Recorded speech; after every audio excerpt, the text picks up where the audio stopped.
वैसा पहली बात तो हम नागपुर से नहीं हैं। मेरी पैदाइश पटना की है।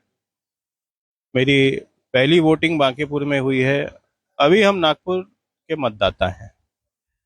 बांकीपुर चुनाव को देखने में कुछ नया नहीं है। बांकीपुर मतदाता ने अपना डिसीजन ले लिया है। उनको पता है कि उनके लिए क्या सही है क्या गलत है। सालों साल से जो पार्टी उनकी सेवा करते आ रही है, उनका आशीर्वाद इस बार भी उसी पार्टी के कैंडिडेट को मिलेगा। देखिए वैसा ऐसा है कि किसी भी कार्य में थोड़ी बड़ी त्रुटियां रहती हैं और 40 साल से किले की तरह नितिन नवीन जी या उनके आदरणीय पिताश्री स्वर्गीय नवीन सिन्हा जी क्यों चुन के आते रहे। वो इसलिए चुन के आते रहे कि 365 दिन 24 घंटे वो समाज की जनता की सेवा के लिए तत्पर थे, सजग थे।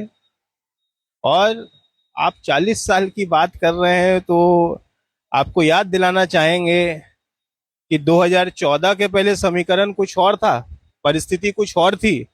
उसके बाद भी भारतीय जनता पार्टी के उम्मीदवार आदरणीय स्वर्गीय नवीन सिन्हा जी चुनाव जीतते रहे। क्यों? इसका सवाल बाकी राजनीतिक दलों ने इसका स्वयं आकलन करना चाहिए। दोषारोपण से कुछ नहीं होने वाला। चोर पुलिस का खेल है, बच्चों का चोर पुलिस का खेल है कि हम डर जाएंगे, हम वीर हैं, हमको वीर रत्न मिल रहा है। ये बहुत सिंपल सामाजिक राजनीतिक प्रक्रिया है। जो काम करेगा उसको आशीर्वाद मिलेगा, जो काम नहीं करेगा वो ज्ञान देता हुआ अपनी गलती को छिपाएगा।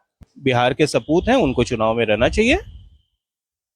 उनको चुनाव में उनकी जरूरत है, उनको रहना चाहिए। उनके प्रत्याशी का मनोबल बढ़ेगा, स्वागत है। तेजस्वी जी प्रसार में आएंगे, उनका स्वागत है। वो अपने प्रत्याशी का प्रचार करेंगे। वो अपने प्रत्याशी का प्रचार करेंगे। विधानसभा चुनाव में तो 3 दिन प्रचार करेंगे। विधानसभा के जो चुनाव हुए उसमें भी तो उन्होंने प्रचार किया था ना। तो रिजल्ट सामने है ना। आपका कहने का क्या मतलब है कि एक जगह चुनाव लड़ेंगे तो वहां के मतदाता का कंसर्न अलग रहेगा, उनकी दुख सुख दुख, उनकी तकलीफ, उनकी सहूलियत अलग रहेगी, वो पूरे प्रदेश की अलग रहेगी? ऐसा नहीं है ना। मतदाता मतदाता है, लगना चाहिए, बहुत जरूरी है।